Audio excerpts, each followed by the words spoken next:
நுரையீரல்ல இருக்கக்கூடிய எதிர்ப்பாற்றலை கூட்டக்கூடிய ஒரு முக்கியமான ஒரு எளிய மூலிகைன்னு சொல்லலாம். கொத்தமல்லிங்கிற மல்லி விதை, தனியா அப்படின்னு சொல்றது.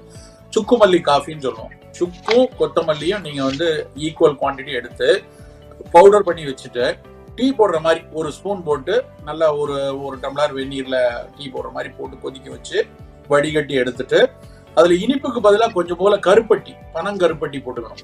இது குடிச்சோம்னா இது ரெஸ்பிரேட்டரிக்கு ரொம்ப முக்கியமான ஒரு மருந்து. ஏன்னா கொத்தமல்லியில் இருக்கக்கூடிய விதை, மல்லி விதையில தனியால இருக்கக்கூடிய ஒரு பர்டிகுலர் ஆல்கலாய்டு, அதுல இருக்கிற ஒரு டெர்பினாய்டு இந்த கரோனா வைரஸினுடைய ஸ்பைக் புரோட்டீனை எதிர்க்குமோ அப்படின்னு ஒரு ஆரம்ப கட்ட ஆய்வுல கண்டுபிடிக்கிறாங்க. அது இனிமேல் அது ஒரு மருந்தா, எப்படி அன்னாசி பூல இருந்து டாமி ஃப்ளூ வந்ததோ அது மாதிரி மல்லி விதையில இருந்து வருதா அப்படின்னு தெரியாது நமக்கு. அதுல ஆய்வு செய்வாங்க. ஆனா அடிப்படையில அதுல ஒரு பயன், எளிய பயன் இருக்குதுன்னு தெரிய வருது. அப்ப ஏன் நாம பயன்படுத்தக்கூடாது? இன்னைக்கு நம்ம சுக்கு மல்லி காஃபியை நம்ம அங்க பயன்படுத்தலாம்.